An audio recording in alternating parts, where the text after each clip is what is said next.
We wish her well. It's an eye-opening statistic. Children are 4 times more likely to be hit and killed by a car on Halloween night than any other night of the year. This morning, we're trying to help you keep your kids safe this year. Dr. Kevin Campbell here this morning with more. Doc, good to see you. Good to see you. Happy Halloween. Same to you, sir. First off, right off the bat, what are some of the things parents can do tomorrow night to keep their kids safe? So the most important thing is supervise your child. Make sure that you're walking around with them, carrying a flashlight, making sure that they have costumes that aren't very long so they don't trip and fall, making sure that they also carry props that are plastic rather than hard, dangerous swords and all these other things that the pirates might have with them. Right, something you can't really use, be safe with when you're using a knife. So when you're carving a pumpkin, how can you protect your kids while doing that? Believe it or not, the most common injuries on Halloween night are lacerations or cuts to the hand. And the majority of those come from pumpkins and carving pumpkins.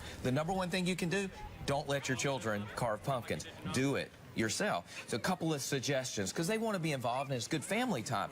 Have them draw a face on the pumpkin and color it in. Right. Have them draw a pattern and you get to carve that, which is a heck of a lot of fun, as you know.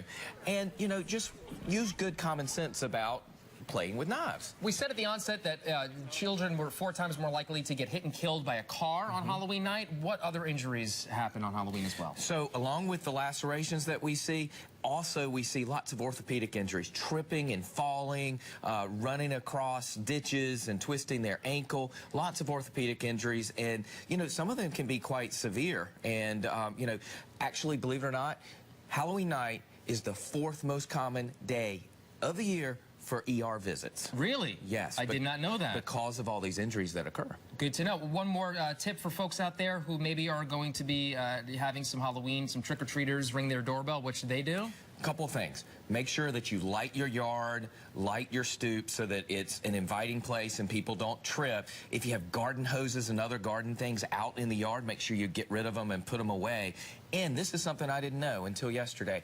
When you light your jack-o'-lantern, use an LED light rather than an open flame in a candle, because that way you'll make sure kids don't catch their costumes on fire. Very good to know. Running out of time real quick, you have a really interesting costume tomorrow night. What are you going to be? So my family is doing social media. I'm going to be Twitter. I'm going to have a little dry erase board that says, write me a message in 140 characters or less. My wife is YouTube, and my little girl is going to be Instagram. So it should be pretty interesting. Good for you guys. Good to see you. You are the social media fanatic. All right, Dr. Campbell, good to see you.